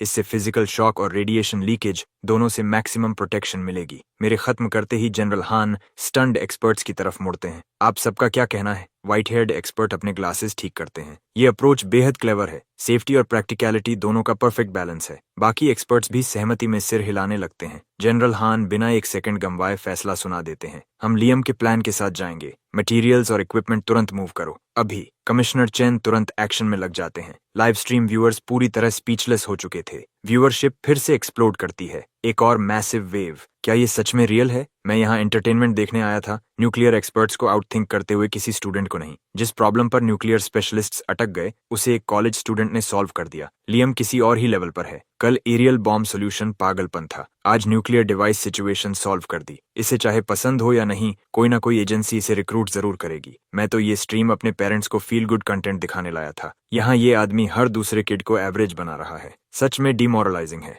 स्ट्रीम पूरी तरह केओस और एक्साइटमेंट में डूब चुकी थी। स्ट्रीम के बाहर ऑपरेशन पूरी स्पीड पर चल रहा था। 2 घंटे बाद सब कुछ तैयार हो जाता है। ऑपरेशन का सबसे डेंजरस फेज शुरू होता है। हर आंख मॉनिटर पर टिकी हुई थी। कोई सांस लेने की हिम्मत तक नहीं कर रहा। सब देखते हैं कैसे न्यूक्लियर डिवाइस को धीरे धीरे inch by inch transport container के अंदर स्लाइड किया जा रहा है। आखिर जब कंटेनर पूरी तरह सील हो जाता है, मोटर उसे स्टेडिली रेल्स के ऊपर सरफेस की तरफ खींचना शुरू करती है। हर किसी की तनाव भरी निगाहों के बीच कंटेनर स्मूथली सिंकहोल के बेस तक पहुंच जाता है। फिर हाइड्रोलिक लिफ्ट प्लेटफॉर्म कंटेनर को प्रिसीजन के साथ लीड लाइन्ड यूनिट में नीचे उतारता है। फाइनल सील लॉक होते ही एक टेक ऑफिसर खड़ा होकर रिपोर्ट देता है, सारे रेडिएशन लेवल्स नॉर्मल पर वापस आ गए हैं। उसके शब्द खत्म होते ही पूरा साइट चीयर्स से गूंज उठता है। बाद में कम्बैट इंजीनियर्स उसी कंटेनर में न्यूक्लियर डिवाइस को बाहर ट्रांसपोर्ट करते हैं। हेरिटेज अथॉरिटी के लोग सारे क्रिटिकल डॉक्यूमेंट्स कलेक्ट कर लेते हैं। काम रात 8 बजे के बाद तक चलता रहता है। तब जाकर सिविल डिफेंस शेल्टर पूरी तरह क्लियर होता है। जब आखिर सब शांत हो जाता है, मैं बस कैफेटेरिया में लेट नाइट स्नैक लेने जाने ही वाला था कि जनरल हान मुझे आवाज देते हैं। लियम, ये सब तुम्हारे बिना संभव नहीं था। सच बताऊं, इस जगह का कनेक्शन मेरे एक पुराने कॉमरेड से था। मैं कई सालों से इसे ढूंढ रहा था। Thank you. मैं तुरंत हाथ हिलाता हूँ। जनरल हान, आप बहुत ज्यादा काइंड हैं। ये सब तो बस एक्सीडेंट से हुआ। जनरल हान मुस्कुराते हैं। क्या तुमने कभी मिलिट्री एकेडमी के बारे में सोचा है? मैं तुरंत तुम्हारे लिए अरेंज कर सकता हूँ। मुझे लगता है तुम बिल्कुल वही इंसान हो जिसकी इस देश को जरूरत है। उनके शब्द सुनते ही आसपास मौजूद हर इंसान धीरे से सांस खींचता है। मैं ऑकवर्डली हंस पड़ता हूँ। थैंक यू जनरल हान, सच में। लेकिन मुझे जो मैं अभी पढ़ रहा हूँ वो बहुत पसंद है। जनरल हान की मुस्कान बिल्कुल नहीं बदलती। अच्छा, इससे मैं तुम्हें और ज्यादा पसंद करने लगा हूँ। मैं तुम्हारे चॉइस की रिस्पेक्ट करता हूँ, लेकिन ये ऑफर हमेशा रहेगा। जब चाहो मुझे ढूंढ लेना। मैं शर्मीली मुस्कान के साथ सिर हिलाता हूँ। मैं इसे याद रखूंगा। थैंक यू जनरल हान। गरम जोशी भरे गुड बाय के बाद जनरल हान अपने हेलीकॉप्टर में बैठकर उड़ जाते हैं। कमिश्नर चेन भी थोड़ी देर बाद अपनी टीम के साथ निकल जाते हैं। सिर्फ CBRN यूनिट वहीं रुकती है, रेजिडुअल रेडिएशन संभालने के लिए। डीन कार्टर धीरे धीरे मेरे पास आते हैं। लियम, तुम्हारे पास बैंक अकाउंट है? मैं आज रात ही पैसे ट्रांसफर कर दूंगा। मैं बिना एक सेकंड गंवाए अपना कार्ड निकाल कर उन्हें दे देता हूँ। कुछ ही पलों बाद मेरा फोन वाइब्रेट करता है। इट्टवर 1000 UN रिसीव्ड। मैं तुरंत डीन कार्टर को धन्यवाद देता हूँ और मार्कस को साथ लेकर वहां से निकल जाता हूँ। उस रात बेड पर लेटे लेटे मैं वर्चुअल पैनल खोलता हूँ और सिस्टम के 2 ड्रॉ चांसेस इस्तेमाल करता हूँ। अगले ही पल दिमाग में चाइम गूंजती है। 2 draw chances consumed, skills unlocked, master of ceremonies. मैं पैनल को ब्लैंक एक्सप्रेशन के साथ घूरता रह जाता हूँ। ये आखिर काम किस चीज का है? मैं लंबी सांस छोड़ता हूँ और सीधे सो जाता हूँ। अगली सुबह मैं रूममेट्स के साथ कैफेटेरिया जाता हूँ। नोटिस बोर्ड पर नया कैंपस रूल चिपका हुआ था, students are prohibited from striking rocks anywhere on campus. उसी समय सिस्टम फिर से दिमाग में बोल उठता है, new campus rule detected, 1 draw chance awarded. Jason और केविन हंसते हुए मेरे कंधे थपथपाते हैं। लियम, तुम अनबिलीवेबल हो, 2 दिनों में 3 नए कैंपस रूल्स। मैं दोनों को घूरता हूँ और सीधा कैफेटेरिया में चला जाता हूँ। जो कुछ हुआ था उसके कारण स्कूल सबको एक दिन की छुट्टी दे देता है। ब्रेकफास्ट के बाद हम डॉर्म लौटते हैं। मैं प्रोफेसर ली द्वारा भेजे गए सारे रॉक्स बैल्कनी में खींच लाता हूँ। मेरे रूममेट्स तुरंत उठकर मुझे रोकने लगते हैं। लियम, नए रूल में साफ लिखा है कि कैंपस में कहीं भी रॉक्स नहीं तोड़ने। मैं ग्रिन करता हूँ। उसमें ग्राउंड पर लिखा है, मैं ग्राउंड पर नहीं मारूंगा। इतना कहकर मैं एक रोप निकालता हूँ, बास्केटबॉल जितने बड़े रॉक को बांधता हूँ और उसे ड्राइंग रैक से लटका देता हूँ। फिर स्लेज हैमर उठाकर नीचे की तरफ मारना शुरू कर देता हूँ। लगभग दर्जन भर हिट्स के बाद रॉक तेज आवाज के साथ क्रैक होकर नीचे गिर जाता है। मैं उसे उठाकर अंदर देखता हूँ। वहां सच में एक बाई वाल्व फॉसिल था। मैं और एक्साइटेड हो जाता हूँ। अगला रॉक लटकाता हूँ और फिर हैमर चलाने लगता हूँ। दूसरा रॉक लगभग टूटने ही वाला था। मैं पूरा जोर लगाकर हैमर नीचे मारता हूँ, लेकिन अगले ही सेकंड बैल्कनी की सीलिंग कोलैप्स हो जाती है। प्लास्टर के बड़े बड़े टुकड़े हर तरफ गिरने लगते हैं। मैं तुरंत सिर ढककर अंदर भागता हूँ। जेसन धूल में खांसते हुए चिल्लाता है, लियम, तुमने बैल्कनी की सीलिंग तोड़ दी। उसके बोल खत्म भी नहीं होते कि डिब्री का बड़ा ढेर नीचे गिरता है और उसके साथ 2 लोग भी। डस्ट बैठने के बाद हम उन्हें साफ देख पाते हैं, एक लड़का और एक लड़की, दोनों स्कूल यूनिफॉर्म्स में। मेरा दिमाग पूरी तरह बंद पड़ जाता है। मार्कस और मेरे रूममेट्स मुंह खोले ऐसे खड़े थे जैसे पूरा अंडा निगल जाएंगे। लाइव स्ट्रीम व्यूअर्स भी उतने ही स्टंड थे। व्यूअरशिप अब 100,000 क्रॉस कर चुकी थी। जो लोग नहीं जानते उनके लिए छोटा लेसन, रूफ एज की आउटर पैरापेट वॉल अंदर से मोस्टली हॉलो फोम होती है, वो सॉलिड कंक्रीट नहीं होती। एक अच्छा हिट और सीधा नीचे। इस डॉर्म में कुछ तो बहुत गलत है। क्या उन रॉक्स को तोड़ना इतना जरूरी था? ऐसे चलता रहा तो पूरा बिल्डिंग गिर जाएगा। अब मुझे समझ आ रहा है डीन कार्टर कैसा महसूस करते होंगे। इस आदमी से प्यार करो या नफरत, लेकिन कुछ कर नहीं सकते। तभी खांसी की आवाज सबकी साइलेंस तोड़ देती है। मैं रियलिटी में वापस आता हूँ और जल्दी से दोनों को रूम के अंदर खींच लाता हूँ। लड़का चेहरे से डस्ट साफ करता है। सीरियसली, हम बस साथ में शांतिपूर्वक मरना चाहते थे। उसके बगल में लड़की लगातार आंसू पोंछ रही थी। मरना भी इतना कॉम्प्लिकेटेड होता है क्या? मैं तुरंत पूछता हूँ। तुम दोनों ठीक हो? लड़का खुद पर हंसता है और अचानक गाना गाने लगता है। मेरा चेहरा फड़क उठता है। इतने सारे मोमेंट्स में से इसे गाना अभी याद आया। कुछ सवाल पूछने के बाद पूरी कहानी समझ में आती है। लड़के का नाम डैनी था, लड़की का नाम माया। दोनों बचपन से साथ बड़े हुए थे। ग्रेजुएशन के बाद शादी करने का वादा किया था, लेकिन दोनों फैमिलीज के बीच पुरानी दुश्मनी थी। दोनों के पेरेंट्स मानने को तैयार नहीं थे। निराशा में माया ने खुद को लड़के जैसा डिस्गाइज किया ताकि दोनों रूफटॉप पर जाकर साथ मर सकें। मैं दोनों को घूरता हूँ और धीरे से आंखें घुमाता हूँ। मरने से नहीं डरते, लेकिन पेरेंट्स से डरते हो। वो फ्यूड ऊपर वाली जनरेशन का है, उसका तुम दोनों से कोई लेना देना नहीं। अगर सच में साथ रहना चाहते हो तो बस शादी कर लो। दोनों मुझे आंखें फाड़ कर देखते हैं। शादी? मैं सिर हिलाता हूँ। एक बड़ी और बोल्ड वेडिंग करो। अपने पेरेंट्स को दिखाओ कि तुम दोनों कितने सीरियस हो। वो मान जाएंगे, मैं प्रॉमिस करता हूँ। डैनी कड़वी हंसी हंसता है। मैं शादी अफोर्ड नहीं कर सकता, और अगर कर भी लूं तो कोई आएगा ही नहीं। मैं ग्रिन करता हूँ। इनमें से कोई भी प्रॉब्लम नहीं है। पूरी वेडिंग मैं हैंडल करूंगा और ऊपर से तुम्हें पैसे भी कमा कर दूंगा। हम ये शादी यहीं स्कूल कैफेटेरिया में करेंगे। सब लोग मुझे ऐसे घूरते हैं जैसे उनकी आंखें बाहर गिर जाएंगी। जेसन मेरा हाथ पकड़ लेता है। क्या ये सच में काम करेगा? स्कूल कभी अग्री नहीं करेगा। मैं होंठ का कोना ऊपर उठाता हूँ। जहां चाह वहां रास्ता। केविन मेरे बगल में आकर खड़ा हो जाता है। जो चाहिए बोलो, मैं साथ हूँ। जेसन भी तुरंत सिर हिलाता है। डैनी ये सब देखकर फिर इमोशनल हो जाता है। थैंक यू आप सबका। कुछ देर पहले तक ये दोनों अपनी जान देने जा रहे थे, इसलिए मैं डैनी के कंधे पर हाथ डाल देता हूँ। आज ही करते हैं फुल ट्रेडिशनल चाइनीज वेडिंग। जाओ और proper traditional wedding outfits rent पर लेकर आओ अभी। वो तुरंत माया का हाथ पकड़ता है और दोनों भाग जाते हैं। मैं बाकी सबको लेकर पहले कैफेटेरिया मैनेजर को मनाने जाता हूँ, उसके बाद प्रोफेसर ली के पास। वो मेरी पूरी बात सुनते हैं और जोर से डेस्क पर हाथ मारते हैं। ये बकवास है, बिल्कुल पॉसिबल नहीं। और अब तुम चाहते हो कि मैं डीन से जाकर तुम्हारे लिए रिक्वेस्ट करूं? करना है तो खुद करो। मैं लंबी सांस छोड़ता हूँ। पेलियोंटोलॉजी कभी कभी बहुत बोरिंग होती है। कैंपस में सब बोलते हैं कि म्यूजिक डिपार्टमेंट गॉर्जियस गर्ल्स से भरा हुआ है। प्रोफेसर ली फिर डेस्क पर हाथ मारते हैं। तुम में हिम्मत बहुत है मुझे थ्रेटन करने की, किड। ठीक है, मैं तुम्हें खुद डीन कार्टर के पास ले जाऊंगा, लेकिन ज्यादा उम्मीद मत रखना। वो मुझे सीधा डीन ऑफिस ले जाते हैं। सरप्राइजिंगली डीन कार्टर तुरंत मान जाते हैं। कुछ दिन पहले की इंसिडेंट्स के बाद हर कोई टेंस है। कैंपस को अभी एग्जैक्टली ऐसी वेडिंग बैंक्वेट की जरूरत है। अफसोस, आज रात मेरी क्लाइंट डिनर है, नहीं तो स्पीच मैं खुद देता। मैं दोनों को तुरंत धन्यवाद देता हूँ। फिर प्रोफेसर ली और डीन कार्टर से गुड बाय कहकर हम फ्लायर्स प्रिंट कराने दौड़ पड़ते हैं। उसके बाद हम सबसे ज्यादा भीड़ वाली जगह पर टेबल लगाते हैं। जैसे जैसे क्राउड बढ़ने लगती है, मैं मेगाफोन उठा लेता हूँ। आज रात हमारे फेलो एलुमनाई डैनी की शादी कैफेटेरिया 1 में होने जा रही है। हर कोई सेलिब्रेशन में वेलकम है। डीन कार्टर ने ऑफिशियल अप्रूवल दे दिया है। गिफ्ट लेकर आओ और अंदर आओ। मेरे खत्म करते ही क्राउड फट पड़ती है। स्टूडेंट्स तुरंत फोन्स निकालकर फोटोज लेने लगते हैं और हर जगह शेयर करते हैं। धीरे धीरे ज्यादा लोग परफॉर्मेंस के लिए साइन अप करने लगते हैं। वॉलंटियर्स डेकोरेशन और वेडिंग कैंडी लगाने में जुट जाते हैं। पता ही नहीं चलता और शाम हो जाती है। डैनी माया के साथ पहुंचता है। उनके साथ दोनों साइड्स के ग्रैंड पेरेंट्स थे, वही दो बुजुर्ग जिन्होंने हमेशा उनका साथ दिया। अब तक कैफेटेरिया एंट्रेंस से लेकर बाहर तक लंबी लाइन लग चुकी थी। हर दिशा से स्टूडेंट्स अंदर आ रहे थे। काफी प्रोफेसर्स भी सिर्फ देखने के लिए पहुंच गए।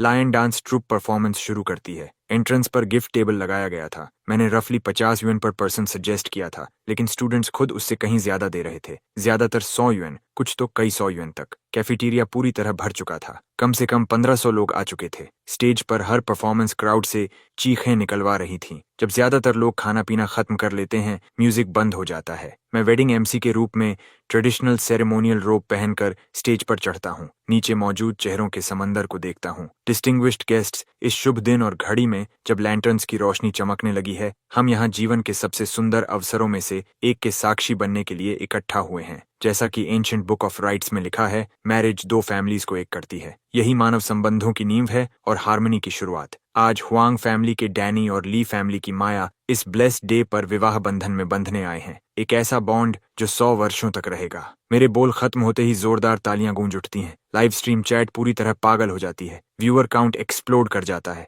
वो डिलीवरी, वो टोन, यहाँ तक कि ब्रॉडकास्टिंग मेजर वाला भी ऐसा नहीं कर सकता। उसके बोलने के तरीके में कुछ अलग ही बात है। हम लिटरली कैफेटेरिया में बैठे हैं, लेकिन फील ऐसा हो रहा है जैसे इंपीरियल टेम्पल में रॉयल सेरेमोनी चल रही हो। यही तो असली वाइब है। मेरी एंसेस्ट्रल मेमोरी अभी एक्टिवेट हो रही है। जैसे ही तालियां धीरे धीरे शांत होती हैं, मैं अपना दायां हाथ उठाकर फिर बोलना शुरू करता हूँ। इस हॉल में कार्व्ड बीम्स या पेंटेड राफ्टर्स नहीं है, लेकिन यहाँ सिंसेरिटी की सजावट है। यहाँ गोल्ड और जेड नहीं, बल्कि हजारों सच्चे दिल इस सेलिब्रेशन के गवाह हैं। ऊपर लटकती लाल रिबन्स हमारी यूथ की आग की तरह चमक रही है। ये रोशनी कपल के भविष्य का रास्ता रोशन करे। इस क्षण में हेवन और अर्थ दोनों साक्षी हैं। समय आ चुका है। मैं हाथ उठाकर रेड कारपेट के आखिर की तरफ इशारा करता हूँ। कृपया हमारे न्यूलीवेड्स का हॉल में स्वागत कीजिए। वहाँ मौजूद हर इंसान उसी दिशा में देखने लगता है। डैनी और माया शानदार लाल ट्रेडिशनल वेडिंग अटायर पहने धीरे धीरे हमारी तरफ चलते हुए दिखाई देते हैं। जैसे ही वो पास पहुंचते हैं, मैं एक तरफ हट जाता हूँ। ब्राइड एंड ग्रूम,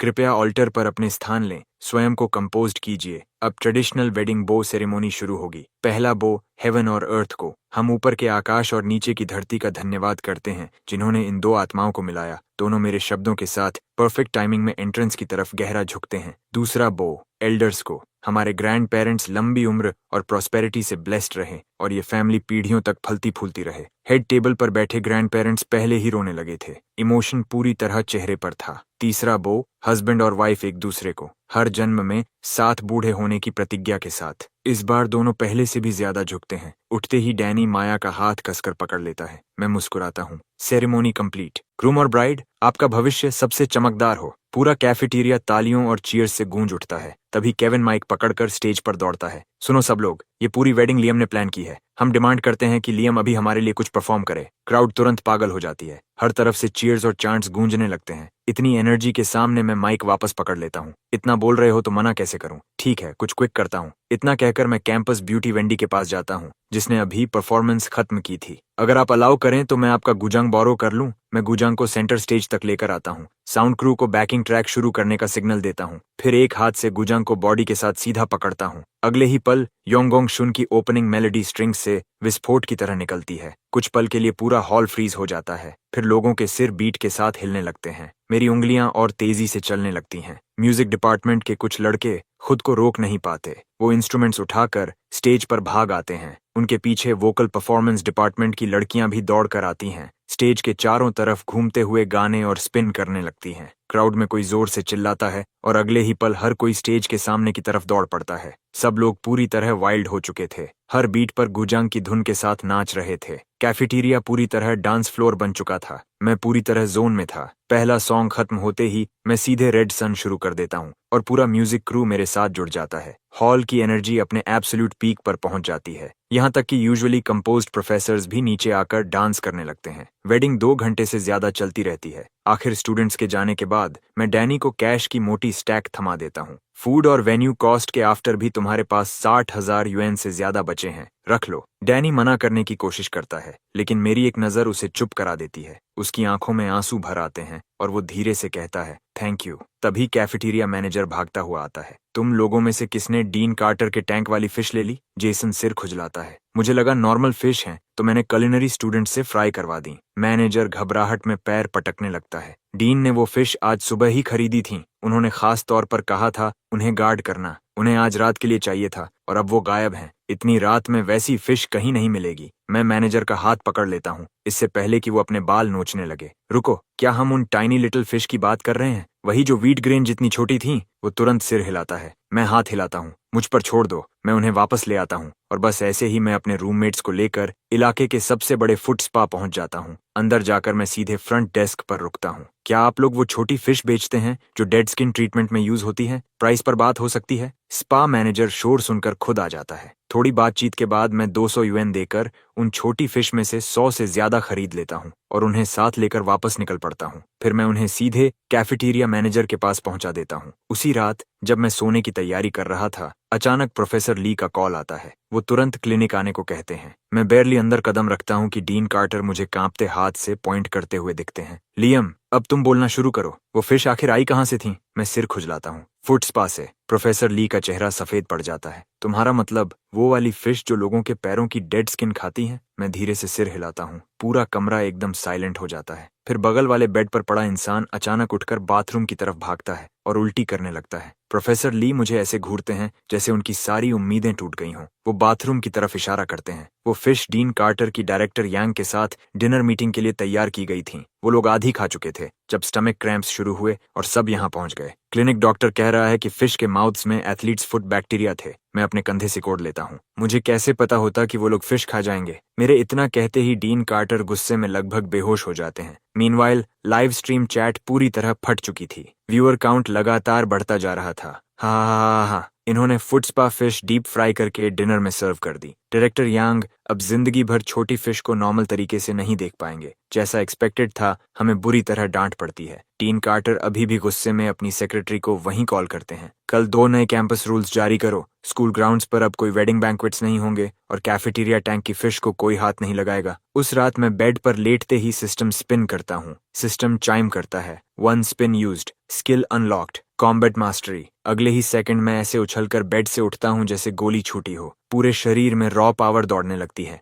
मेरा दिल जोर जोर से धड़क रहा था। अगली सुबह मैं रूममेट्स के साथ हमेशा की तरह ब्रेकफास्ट के लिए कैफेटेरिया जाता हूँ। नोटिस बोर्ड के सामने पहले से क्राउड जमा थी। हम भीड़ चीर कर आगे पहुंचते हैं और सच में नए कैंपस रूल्स लगे हुए मिलते हैं। उसी समय सिस्टम भी चाइम करता है। Spin opportunity earned. ब्रेकफास्ट के बाद मैं रूममेट से अलग होकर मार्कस के साथ प्रोफेसर ली के ऑफिस पहुंचता हूँ। वो मुझे देखते ही चिढ़े हुए बोलते हैं, अब क्या चाहिए? रॉक्स के साथ जितना डैमेज करना था कर लिया ना? मैं दोनों हाथ हिलाता हूँ। रॉक्स आप वापस ले लीजिए, मेरा उनसे काम खत्म, अब एक भी नहीं छूने वाला। प्रोफेसर ली खुद को हंसने से रोक नहीं पाते। ठीक है, तो टॉपिक बदल लो। कैंपस इकोसिस्टम में मेटल डिपॉजिट्स और मॉडर्न आर्टिफैक्ट्स के रेमनेंट्स स्टडी करो। अलग अलग टाइम पीरियड्स के मेटल ऑब्जेक्ट्स ढूंढो। एनालाइज करो कि कोरोजन आसपास के एनवायरनमेंट से कैसे रिलेट करता है। मैं ऑफिस से बाहर निकलता हूँ, माथे पर शिकन के साथ सोचता हुआ कि मटेरियल्स कहाँ से मिलेंगे। पता ही नहीं चलता और मैं कैंपस लेक के किनारे पहुंच जाता हूँ। तभी अचानक दिमाग में आइडिया आता है। ये लेक स्कूल की फाउंडेशन के समय से यहाँ है। इतने सालों में पता नहीं कितनी चीजें लोग इसमें फेंक चुके होंगे। सब नीचे मड में दबी होंगी, अलग अलग स्पीड से सोक और कोरोड होती हुई। रिसर्च के लिए ये परफेक्ट जगह थी। मैं तुरंत मुड़कर फिर प्रोफेसर ली के ऑफिस भागता हूँ। प्रोफेसर, क्या आपको पता है मुझे स्ट्रॉन्ग मैग्नेट कहाँ मिल सकता है? स्कूल रूल्स डिगिंग अलाउ नहीं करते, इसलिए मैं अपने रिसर्च सैंपल्स पानी से फिश आउट करूंगा। प्रोफेसर ली की आंखें चमक उठती हैं। किड, तुम्हारा दिमाग कभी कभी सच में काम करता है। मैं फिजिक्स लैब से एक लेकर आता हूँ। थोड़ी देर बाद वो मैग्नेट मेरे हाथ में रखते हैं। सेफ रहना, हर समय बैंक पर ही रहना, पानी में मत उतरना और जो भी बाहर निकालो उसे प्रॉपरली लॉक करना। मैं मैग्नेट पकड़कर ग्रिन करते हुए वहां से निकल जाता हूँ। रिलैक्स प्रोफेसर, सब कंट्रोल में है। कुछ मिनट बाद मार्कस और मैं कैंपस लेक के बीच वाले हिस्से के पास जगह ढूंढ लेते हैं। मैं मैग्नेटिक फिशिंग हुक पानी में फेंकता हूँ। जैसे ही रोप टाइट होती है मैं जोर से खींचता हूँ। ऊपर एक पानी से भरा फोन निकलता है। मैं उसे एक नजर देखता हूँ और साइड में फेंक देता हूँ। फिर मैग्नेट दूसरी डायरेक्शन में डालता हूँ। इस बार एक बैटर्ड पुराना लैपटॉप बाहर आता है। उसके पोर्ट्स के चारों तरफ मोटी आयरन वायर कई बार लपेटी हुई थी। मैं ड्रिपिंग लैपटॉप उठाकर देखता हूँ। किसी ने इसे रिस्ट्रेंट्स में बांध रखा था। आखिर इसमें कौन से सीक्रेट्स छिपे हैं? मार्कस तुरंत एक्साइटेड होकर सिर हिलाता है। अफसोस ये फ्राई हो चुका है, नहीं तो प्लग इन करके देखते। मैं उसे भी साइड में फेंक देता हूँ और फिर कास्ट करता हूँ। मैग्नेट दोबारा पानी में जाता है। इस बार खींचते ही मुझे तुरंत हैवी रेजिस्टेंस महसूस होती है, लैपटॉप से कई गुना ज्यादा भारी। मैं मार्कस को हाथ से बुलाता हूँ। वो दौड़कर आता है और रोप पकड़ लेता है। मैं दांत भींच लेता हूँ। क्या नीचे मोटरसाइकिल फंसी है? आखिर ये चीज है क्या? मार्कस की गर्दन की नसें तक उभर आती हैं। लियम, मैं मर रहा हूँ। मेरे हाथ जवाब दे रहे हैं। मैं दोनों पैर रेलिंग पर जमा देता हूँ। एक और जोर, लगभग बाहर आ चुका है। आखिर जब हम दोनों गिरने वाले होते हैं, पानी की सतह फाड़ते हुए एक सेफ बाहर निकलता है। हम पूरी ताकत लगाकर उसे किनारे तक खींच लाते हैं। मार्कस उसके चारों तरफ घूमता है। ये सेफ कभी खुला ही नहीं लगता। अंदर कुछ वैल्यूएबल होगा क्या? मैं डेंट्स की तरफ इशारा करता हूँ। हो सकता है। ये निशान देखो, किसी ने फोर्स से खोलने की कोशिश की थी। जब नहीं खुला तो लेक में फेंक दिया। मैं सेफ हिलाता हूँ। अंदर कुछ जरूर था। इसे बाद में प्राय ओपन करेंगे, फिर डिसाइड करेंगे पुलिस बुलानी है या नहीं। मैं सेफ को साइड में रख देता हूँ और फिर फिशिंग शुरू करता हूँ। लेकिन अगली कई पुल्स में बस अजीब अजीब चीजें निकलती रहती हैं। मेरा पेशेंस खत्म होने लगता है। मैं मैग्नेटिक हुक उठाकर लेक के दूसरे तरफ गहरे कोव में चला जाता हूँ। मैं गहरी सांस लेकर मैग्नेट को लेक के सेंटर की तरफ पूरी ताकत से फेंकता हूँ। रोप ऑलमोस्ट तुरंत टाइट हो जाती है। मैं खींचता हूँ। एक क्रोबार बाहर निकलता है। मेरा दिमाग सीधा सेफ की तरफ जाता है। नहीं, ये कोइंसिडेंस नहीं हो सकता। मैं क्रोबार नीचे रखता हूँ और फिर कास्ट करता हूँ। इस बार एक बड़ा हैमर, तीसरी बार एक डैगर। मार्कस का चेहरा बदल जाता है। शायद हमें रुक जाना चाहिए। दिन दहाड़े भी ये इतना क्रीपी क्यों लग रहा है? लाइव स्ट्रीम चैट एक्सप्लोड कर चुकी थी। व्यूअर काउंट लगातार बढ़ रही थी। लियम मैग्नेट है। गड्ढा खोदा तो वॉर टाइम बॉम्ब मिला। रॉक्स तोड़े तो पूरा एथलेटिक फील्ड कोलैप्स हो गया। अब फिशिंग कर रहा है। कुछ बुरा जरूर होने वाला है। मैं गहरी सांस लेकर सीने में उठ रही बेचैनी दबाता हूँ। फिर मैग्नेट एक बार और फेंकता हूँ। इस बार एक बॉन नाइफ निकलता है। हैंडल की ग्रूव्स में जिद्दी डार्क ब्राउन स्टेन्स जमे हुए थे, लगभग काले। मार्कस पास झुककर देखता है। ये मर्डर वेपन तो नहीं? बस अब मैं तुरंत मैग्नेट दोबारा पानी में फेंक देता हूँ। लगभग 10 सेकंड बाद रोप इतनी जोर से टाइट होती है कि मैं लगभग लेक में गिर जाता हूँ। मैं मार्कस की तरफ घूमता हूँ। अभी यहाँ आओ, इस बार कुछ बहुत बड़ा है। हम दोनों पूरा वजन पीछे डालकर रोप इंच बाय इंच खींचने लगते हैं। मैं दांत पीसता हूँ। क्या हमने सारे सेफ्स के दादा को हुक कर लिया है? आखिर जब हम दोनों की ताकत जवाब देने वाली होती है, एक मैसिव ब्लैक सूटकेस पानी फाड़कर बाहर आता है। मैं फ्रीज हो जाता हूँ। नहीं, प्लीज इसमें बॉडी मत होना। हम दोनों मिलकर सूटकेस को किनारे तक खींच लाते हैं। मैं क्रोबार उठाकर जिपर के गैप में घुसाता हूँ, जो पूरी तरह बंद नहीं था। तभी अंदर से जैगेड टीथ वाला जबड़ा बिजली की तरह बाहर झपटता है और क्रोबार को जोर से काट लेता है। प्योर इंस्टिंक्ट में मेरे हाथ दूसरी तरफ कस जाते हैं। पूरा शरीर रिजिड हो जाता है। वो 3 FT से बड़ा क्रोकोडाइल था। कैंपस लेक में क्रोकोडाइल कैसे हो सकता है? वो अपना जॉ लॉक करके छोड़ने से मना कर देता है। मैं जमीन से हैमर उठाता हूँ और पूरी ताकत से क्रॉक के सिर पर दे मारता हूँ। क्रोकोडाइल झटके से कांपता है। उसकी ग्रिप थोड़ी ढीली पड़ती है। मैं लगातार कई और वार करता हूँ जब तक वो आखिर क्रोबार छोड़कर सूटकेस के पास मोशनलेस नहीं गिर जाता। मैं क्रोबार और हैमर दोनों छोड़ देता हूँ और खुद भी जमीन पर गिर पड़ता हूँ, जोर जोर से सांस लेते हुए। सिस्टम से मिली कॉम्बैट मास्टरी स्किल का शुक्र है, क्योंकि अगर वो टीथ ठीक से मेरे हाथ पर लग जाते तो मेरा हाथ खत्म था। मार्कस आखिर कांपते हुए धीरे धीरे पास आता है। लियम, क्या तुमने अभी उस क्रोकोडाइल को मार दिया? मैं सिर हिलाता हूँ। नहीं, बस बेहोश किया है। खुद को थोड़ा संभालने के बाद मैं कांपते हाथों से फोन निकालकर प्रोफेसर ली को कॉल करता हूँ। कुछ सेकंड बाद उनकी चीयरफुल आवाज सुनाई देती है। लियम, रिसर्च मटेरियल्स मिल गए? मेरा चेहरा उतर जाता है। Research materials? मैं यहाँ लगभग मर ही गया था। मैंने लेक से क्रोकोडाइल निकाला है। उनकी आवाज तुरंत ऊंची हो जाती है। क्या? सीरियसली? सेफ रहना, मैं अभी आ रहा हूँ। वो तुरंत फोन काट देते हैं। कुछ ही देर बाद प्रोफेसर ली हांफते हुए दौड़कर पहुंचते हैं। जैसे ही उनकी नजर जमीन पर पड़े क्रोकोडाइल पर पड़ती है, उनकी आंखें लगभग बाहर निकल आती हैं। कैंपस में क्रोकोडाइल कैसे हो सकता है? वो तुरंत फोन निकालकर डीन कार्टर को कॉल करते हैं। 10 मिनट से भी कम समय में डीन कार्टर पूरे एडमिनिस्ट्रेटर्स ग्रुप के साथ ऐसे भागते हुए पहुंचते हैं जैसे बिल्डिंग में आग लगी हो। क्रोकोडाइल को देखते ही हर किसी का चेहरा सफेद पड़ जाता है। पता लगाओ ये यहाँ आया कैसे? यूनिवर्सिटी कैंपस में क्रोकोडाइल कैसे पहुंचा? मुझे तुरंत फुल इन्वेस्टिगेशन चाहिए। फिर वो पीछे खड़े एडमिनिस्ट्रेटर्स पर बुरी तरह बरस पड़ते हैं। उसके बाद वो इमरजेंसी सर्विसेज को कॉल करते हैं। थोड़ी ही देर में पुलिस कार्स और वाइल्ड लाइफ प्रोटेक्शन व्हीकल वहां पहुंच जाते हैं। एक ऑफिसर सीन देखकर तुरंत रिपोर्ट देता है। थरो चेक के बाद कंफर्म होता है कि क्रोकोडाइल सिर्फ अनकॉन्शियस है और साफ दिख रहा है कि उसे कैप्टिविटी में पाला गया था। वर्कर्स उसे ले जाने ही वाले थे कि तभी मेरी आंखों के सामने सिस्टम अलर्ट चमकता है। Murder case detected. Fresh excrement from this crocodile contains extremely high concentrations of human skin and hair, along with degraded fragments of muscle tissue. This indicates the animal has been systematically and extensively consuming human remains. मेरा सिर झटके से ऊपर उठता है। रुको! Detective रे तुरंत मेरी तरफ मुड़ता है। लियम, कुछ मिला? मैं जल्दी से क्रोकोडाइल के पीछे पड़े एक्सक्रीमेंट के पास जाता हूँ और नीचे बैठ जाता हूँ। एक स्टिक उठाकर उसे केयरफुली सिफ्ट करने लगता हूँ। डिटेक्टिव रे, इसे देखिए। उनका एक्सप्रेशन तुरंत डेडली सीरियस हो जाता है। ये बाल हैं। मैं स्टिक चलाता रहता हूँ और ज्यादा हेयर स्ट्रैंड्स बाहर आने लगते हैं। डिटेक्टिव रे तुरंत खड़े हो जाते हैं। फॉरेंसिक्स टीम को बुलाओ। क्रिमिनल इन्वेस्टिगेशन यूनिट को बैकअप के लिए कॉल करो। फॉरेंसिक्स आने तक पूरा सीन लॉकडाउन करो। मैं क्रोबार, डैगर और लेक से निकाली बाकी सारी चीजें उन्हें सौंप देता हूँ। कुछ ही मिनटों बाद कई पुलिस कार्स चीखती हुई पहुंचती हैं। उनके पीछे डिटेक्टिव्स, फॉरेंसिक स्पेशलिस्ट्स और टेक्नीशियंस की पूरी टीम दौड़ती हुई आती है। डिटेक्टिव रे आगे बढ़कर उन्हें सिचुएशन बताते हैं। वो एक्सक्रीमेंट की तरफ इशारा करते हैं। उसमें से सारे हेयर सैंपल्स एक्सट्रैक्ट करो। प्रिलिमिनरी एनालिसिस चलाओ। लेक से निकले हर टूल की जांच होगी। सब कुछ एग्जामिन करो। फिर वो दूसरी तरफ इशारा करते हैं। लैपटॉप को स्टेशन भेजो रिकवरी के लिए। सेफ यहीं खोलो और लेक में डाइव टीम उतारो और एविडेंस चाहिए। ऑर्डर्स मिलते ही हर कोई काम में लग जाता है। डिटेक्टिव रे मार्कस और मुझे साइड में ले जाकर पूछते हैं कि कौन सी चीज कहाँ मिली और उस समय कंडीशंस कैसी थीं। दूसरी तरफ फॉरेंसिक टेक्नीशियंस स्पेशलाइज्ड टूल से सेफ खोलते हैं। अंदर पूरी तरह 100 यूएन बिल्स से भरा एक बड़ा बैग पड़ा था। रफ काउंट के हिसाब से करीब 200 से 300 हजार यूएन। सबको लगता है सेफ खाली हो चुका है। तभी मैं आगे बढ़ता हूँ। रुको, कॉर्नर में कुछ फंसा है। मैं हाथ डालकर इनर वॉल के हिडन स्लॉट से एक एसडी कार्ड निकालता हूँ।